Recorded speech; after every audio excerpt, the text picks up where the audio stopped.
Welcome to Scorched Earth and a general reading for the sign of Cancer, Sun, Moon and Ascendant for the month of November. Hope you're all well. Right, I must apologise, my energy is very low at the moment. I think the retrograde is starting to take its toll, Mars and Mercury, as we're in at the moment, so bear with me. I'm kind of rambling a little bit, that's Mercury, and I'm struggling with my fire, which is the Mars retrograde, so we'll see what we can do.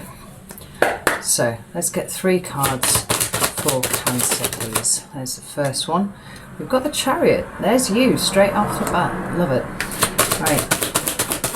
We have 2 more cards. Wait. Death. This card of Scorpio, the Major Arcana. What's coming towards Cancer, please, this month? What's coming towards... Fucking hell.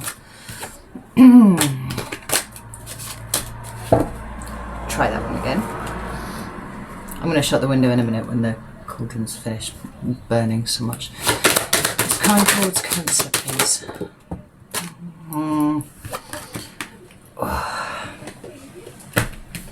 We've got 3 cards and I'm not going to take them because that is too many. Like, I might have taken 2, but it's 3. What we've got is the Tower, the Queen of Pentacles and the Fool. And I'm going to show you them. There they are, because I think they might be important, but it's too much of a message, so I'm putting it back in. It looks to me actually like old towers are falling, as they should. Possibly by way of a shock and a universal intervention, or maybe by you pulling them down, because there's liberation implied there and there's a valuing of self, which I like very, very much. So even if the Tower comes out again, don't be afraid, because I think it feels really, really good, actually, particularly in conjunction with the Chariot and Death. So, we have 1 more card for Cancer, please. Cancer, there we go. I've got the 4 of Swords. Alright, that's fine. At the bottom of the deck, we've got the Knight of Cups. Strictly Piscean energy, but I also think, I don't know, it doesn't feel that Piscean to me, personally. And we've got the Ace of Cups underneath that with the Ace of Pentacles and the Queen of Pentacles. This is magnificent, Cancer, because that's double aces plus the corresponding court cards to be able to wield those aces, right?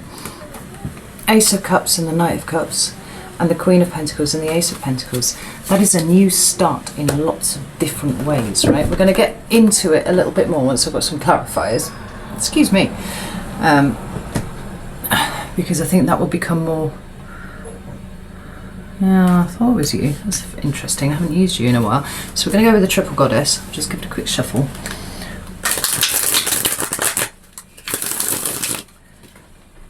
Stick that on there as well. But this looks good, Cancer. This looks really good. I like it. So... why is the Chariot here for Cancer, please? Ooh. The Tower, okay. And the Lovers. Alright. It's cards of Gemini and Scorpio. Well, Scorpio and Gemini, respectively. That Death, please. That's Death here. We've got the 3 of Cups and the 8 of Swords. Wow.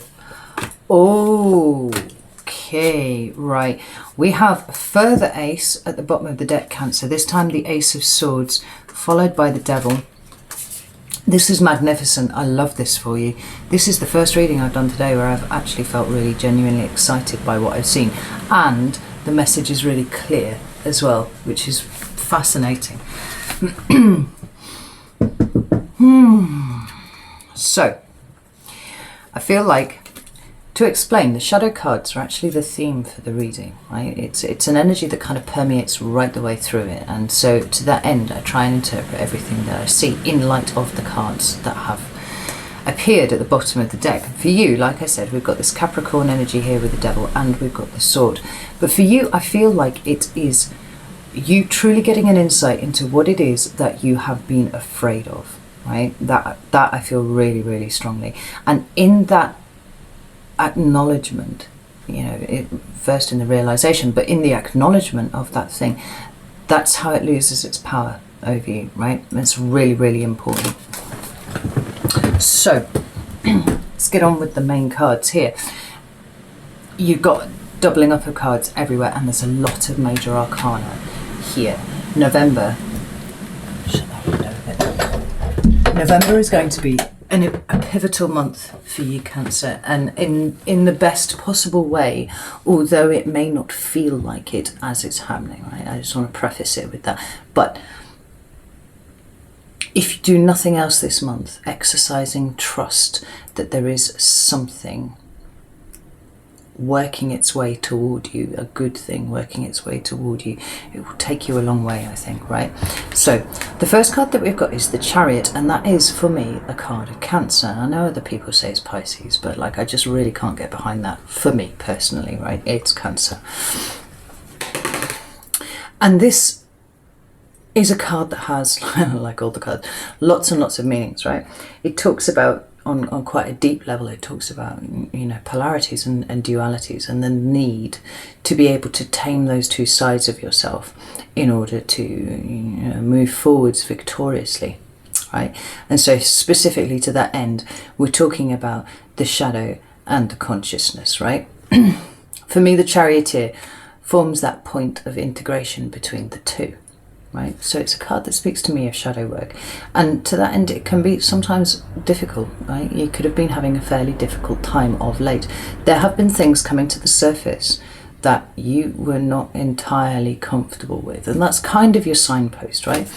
If you are having revelations about yourself that you do not find particularly comfortable, you are thoroughly in the realm of shadow work at this point, right? The important thing is that cannot operate Windows. The important thing to realise is that everybody has this. This isn't a defect in you. This isn't you somehow being a defective human being, right? Everybody has their flaws, and more than that, everybody shoves bits of themselves into the shadow. These are bits that people do not want to acknowledge about themselves, right? Where the wisdom comes is from knowing that and going looking for it anyway, because what we tend to do as humans is not only put those bits of ourselves that we find really, you know, extraordinarily awful about ourselves in there, and bits of us that we've generally been told or shown are awful about ourselves in there, but we also put a lot of our good stuff in there, right? And for you, Cancer, you're a sign who is capable of the most extraordinary emotions, right?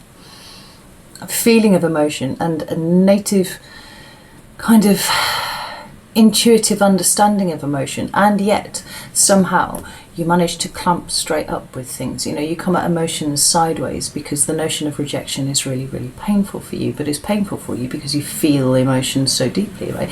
What is your curse is also your superpower, right? So here we have this in the recent past, and in addition to all the things that I've just spoken about, it's the fact that it's your card is really interesting, because it feels like a coming to almost of you, right? When a sign shows up in their own reading, it's a really authentic presentation of their energy in a thing, and it feels like you are coming to you in some way. Now, the extraordinary thing is that I don't think that you're aware of it, because what the clarifiers that we've got here, 2 more major arcana, and that is significant too, right? Scorpio and Gemini. I think you felt like everything's been crumbling around you. What you haven't noticed is that this is what is building you actually up. In the pulling down of the things around you, it's kind of causing you to work on bits of yourself that you didn't really want to have to look at, but also it's pulling away from you things that have maybe in some ways propped you up. That's possible. You know, we all have our own crutches, you know, God knows I do. But also it might be things that you've been kind of clinging to for some sort of feeling of emotional security, even though you know it's bad for you, you cling to it anyway because it's familiar, right? And there's a comfort in the familiar. But this Tower card here, I love this depiction of the tower. I think it's actually my favourite of any I've ever seen, right? There it is. The thing is, though, with that cat there, you can see that actually this picture is supposed to look like this. And is there a better depiction of the tower that you've ever seen than that, right? Feeling like your entire life has gone sideways. And you're literally clinging to the floor, because if you don't, you might just fall off, you know? Deeply uncomfortable. And it is. I mean, there's no way of getting around that with the tower. I mean, as much as you can try and embrace it, it is by definition kind of destabilizing, right? So you feel incredibly destabilized, but actually what's been happening in the background is you've been being empowered. Now, whatever way that this happens, whether this is removing toxic people from your life, pulling you out of a toxic situation, romantic or otherwise, that you might have been in, that you didn't, you know, realize that you were, even friendships, you know, work relationships, anything like that. You've been being pulled out of something, or something around you has been pulled away from you.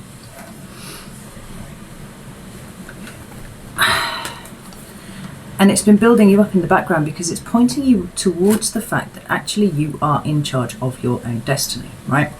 The Lovers card for me is a card of a choice, and not just, you know, do I have Indian or Chinese for dinner tonight? It's something much more fundamental than that, and it is the notion of the choice in the first place, right?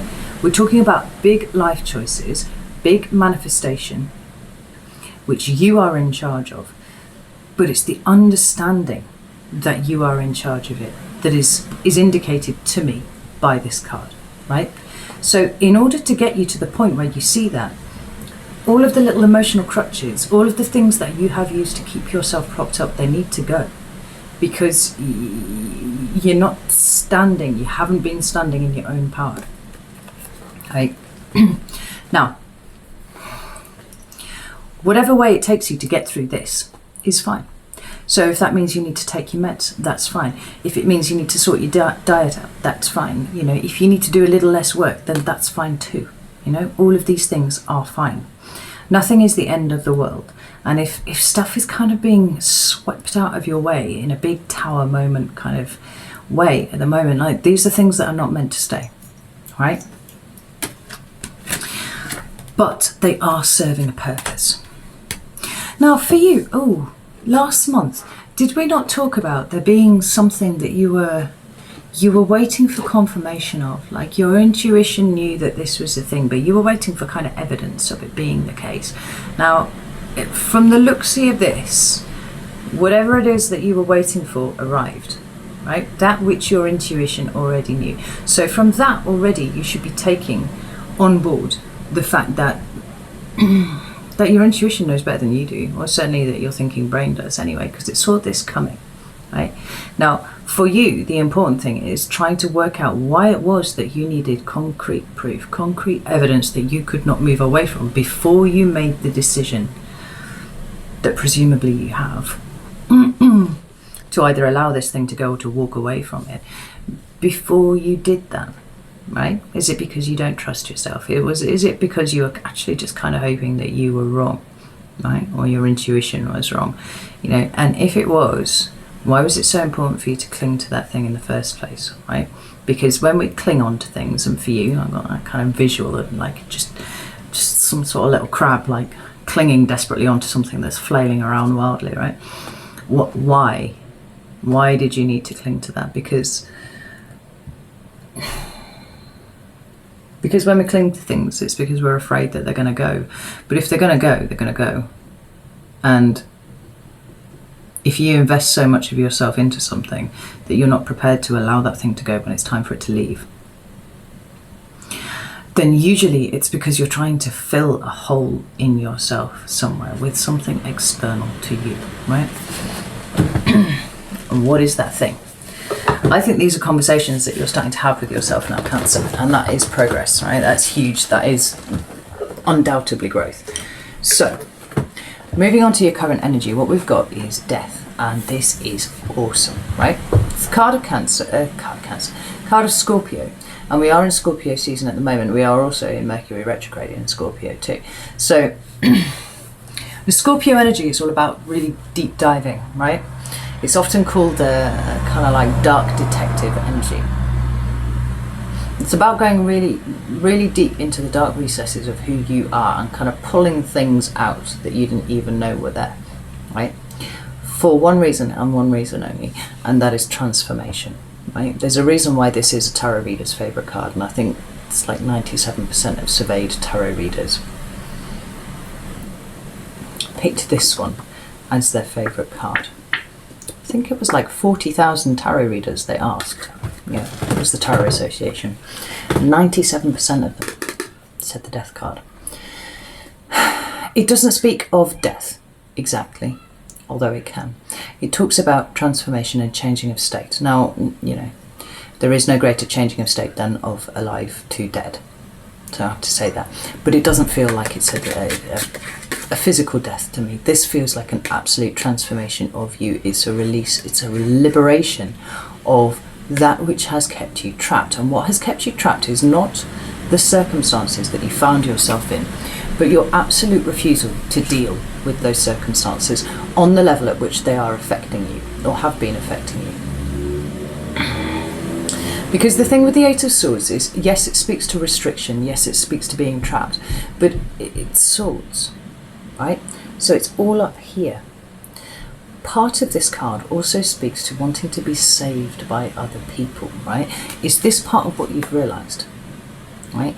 Have you been working really, really hard on one aspect of your life and ignoring the other bits because you're kind of hoping that somebody is just going to come and sweep you off your feet and deal with those things for you, right? I feel like if you have, you're starting to understand that that's not actually how this works, and it's certainly not going to happen, right?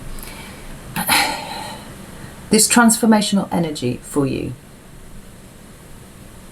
is, I can't get over how big this energy feels to me here. It feels like you letting an awful lot of things go, and in the meantime then freeing up the space in your head to deal with the things that are left, right? Because those are the things that actually require your attention. Now I've got this Three of Cups here, and I don't like to jump to third-party situations. I know tarot readers love that, but it can indicate that. And particularly when we have it in conjunction with these other cards here, which have got the Lovers and the Tower, you know, that could speak to confirmation of a third-party situation that you had suspected for a while and now you have evidence of, right? It's a really obvious interpretation, so I have to throw it in there because it's there, right?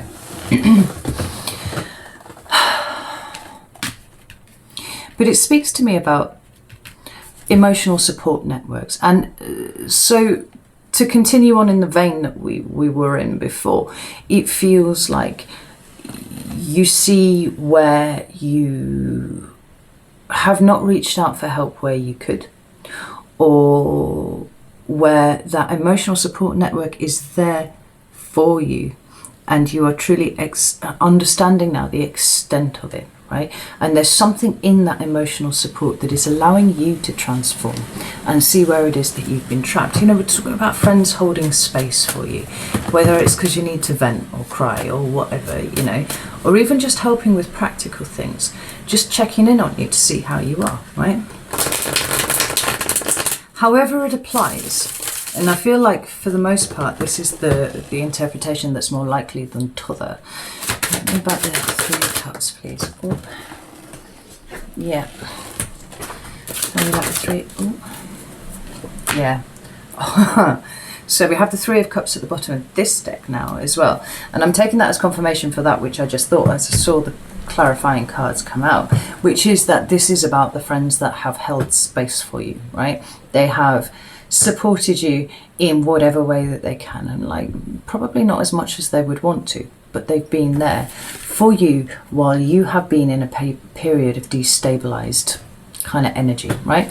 Totally natural after this, right? This is destabilizing, this is fucking everything up, right? That's what that energy is. And this is you as a result of that, right? This way around, it would talk about balance and keeping, you know, all your balls up in the air and everything, juggling all of your responsibilities and your duties and your resources, all of that sort of thing, right? But often at the expense of the emotional well-being, right? Because we've got this sea at the back and it's in turmoil, right? It's water and emotions. You've had your back to it. You've been trying to do all of these things, trying to keep all of your, balls in the air at once and not paying attention to what is going on behind you. And what's been going on behind you is being an emotional, maelstrom. The fact that this is upside down now makes me feel like that maelstrom has just kind of hit you from behind, and you've dropped all of your balls, and you've dropped everything actually, and you've been in a period of instability. These friends seem to have held space for you while you picked yourself back up, right? Because then we've got the Knight of Pentacles, and that is about knowing the value of something and taking small movements forwards. For you, I feel like it's knowing the value of you. I think understanding the value of you. More than that, then, allowing you to pick up not all of these things that you were trying to juggle up in the air, but the really important ones, and move forwards with those, right? Super important. Good set of friends we've got there, right? So good they turned up twice. Oh, yeah, on the swords, please. We've got the Lovers card again, right? The number of repeating cards in this reading is absolutely astonishing. But that's clarifying the Eight of Swords. So,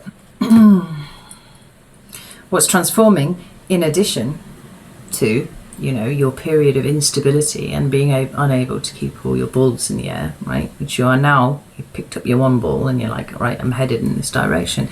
Is also showing that you have kept yourself restricted in some way. And I'm sorry if that seems harsh, Cancer. I don't mean it to be. I always speak to you with love, you know that. But we forge no greater prison for ourselves than the one that we create in our own mind, right? And that's where you've been. You've kept yourself trapped and restricted in some way because you thought you could not do this, or you thought it was not possible. You didn't have the time. You didn't have the Tower energies come in and wipes out all of your excuses.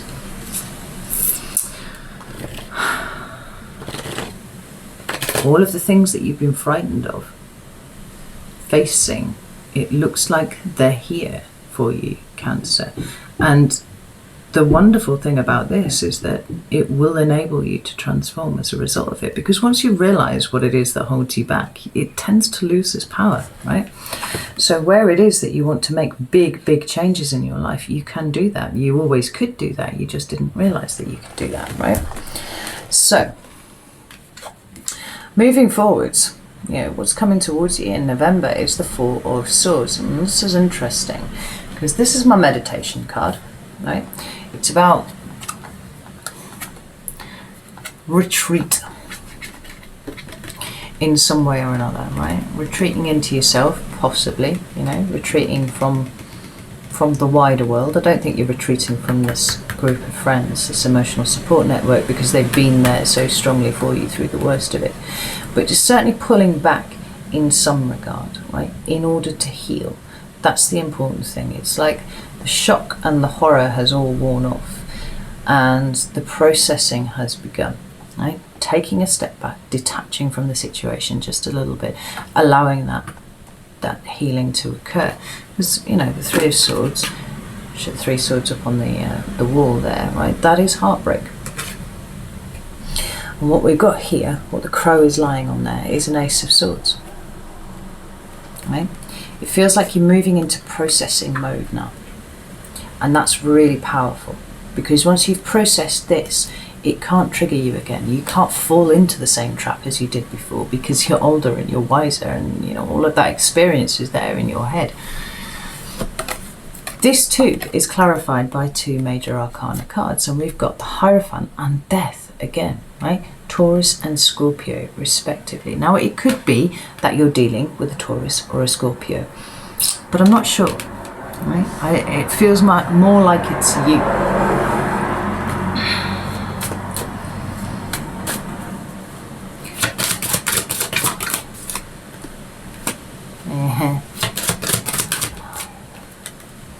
Wow. Cool. Tower at the bottom of the deck. followed immediately by the star, right? This is the card of Aquarius, but it's also the card of connection, right? It's, for me, I see it as a card of connection, right? It's a card of healing, it's a card of hope, it's a card of wish fulfillment sometimes, right? And it feels like pulling down, what's being pulled down are a lot of faulty thought processes that you had, right? Faulty ways that you saw yourself, faulty walls that you put up between you and the outside world so that you didn't have to be, ta-da, exposed in any way. Like your delicate crab flesh didn't have to be on show. The thing is, like, when this happens, right, the taller you build this tower, the further you have to fall. When you're down on the ground and you're with the water, with the emotion, and you're grounded on the earth, right, what are you going to do? You're just going to topple sideways a little bit and land on soft grass. I mean, if you were really unlucky, you might land face first in the water and drown or something, but I jest, right? The importance of vulnerability, the space that has been held for you by your friends to allow that vulnerability to come out, is kind of going to stay on show now, right? This is not something that you're going to be able to hide behind again. You're not going to be able to erect another tower to hide behind it, because what has fallen for you this time isn't just about this situation that you've just come out of. It's more than that. It's towers that have been in place for a very, very long time, right? Potentially since childhood. Throw it in there, because, you know, fucking everything goes back to your childhood in some way or another, right? But certainly a repeating pattern that you've had during your adult life, right? Those walls have come down now, and without considerable time and effort, you're not going to rebuild them again. And I would, you know, posit at this point that your energy is better spent in this mode rather than this one, right? Now, the cards that I pulled to clarify the Hierophant are the Nine of Cups and the Hanged Man. And this is really, really interesting, because this card, in amongst other meanings, talks about commitment, right?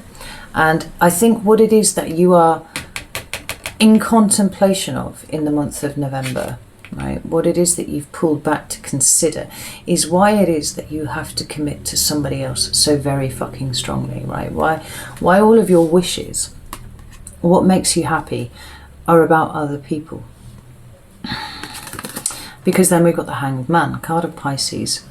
Again, have we done no? Oh, it's because I was talking about a chariot, right? Card of Pisces, but it's a card of seeing things from a different perspective, right? It's hanging upside down, so you can see the world from a different angle and gain wisdom in doing so, right? It feels like you are getting new insight into what makes you happy and why it is you feel like commitment to somebody else makes you happy, rather than committing to yourself, right? It's all here. And the towers that have fallen have shown you, they've shown you this, right? In a way that you can't escape from any longer, right? This needs to be dealt with now, because all the rubble's on the floor, right? Now, at this point, you could say it would be possible to rebuild the tower and build it in a different shape, put it somewhere else, you know, whatever. But you could just kind of kick these rocks around and go, oh, I don't even know why the fuck these were here. Honestly, like, what relevance do they have to my life now? Nothing. You know, all of the coping mechanisms that I put in place to navigate through adult life are actually relatively redundant now, because what was true when I erected this tower is no longer the case, right? And actually, I want to do things differently. Yeah? The Hanged Man talks about seeing things differently, for sure, but that's a precursor to doing things differently. Oh, we've got death again, like more transformation. It seems like it's going to be kind of a cascade of revelation and insight for you over the month of November, and this is why you're detaching a little bit from the outside world, right? Not because you don't want their support, not because, you know, you just don't want to talk to people. It's because there's so much going on inside you, so much change being wrought, that actually that requires all of your attention. This is not something that you can do with an audience, honestly. It really isn't. Yeah, because you're rebuilding yourself. A new independent version of yourself, right? Where you have struggled, possibly, with things like codependence. And I mean, you're a Cancer, it's almost written into your DNA, right? But I mean that in a way, I've got my Venus in Cancer, right? So I get it. I understand.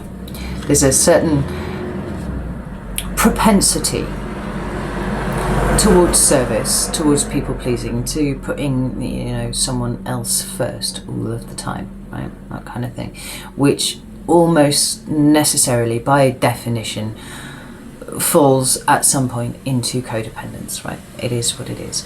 And what we have to understand is that by being codependent, what we are really doing is trying to get somebody else to make us feel better about ourselves, right?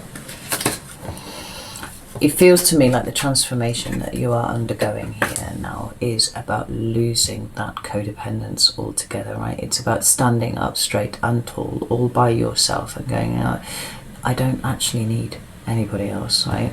And not in a kind of like girl power Spice Girls kind of way, like legitimately, I don't need anybody else. It's nice to have people in my life, but I'm not defined by a partner. I'm not defined by a relationship. I also don't need to put that amount of effort into somebody else when I could be putting it into me, and frankly that would be a better use of my time, you know? Cancer, this is extraordinary, because this is like, please don't underestimate how big this is. There are a lot of major arcana cards on the table, and I do love it for you. So I'm going to go over to Vimeo now. If this has resonated with you and you're interested, like I said, the link to the Vimeo is in the description box.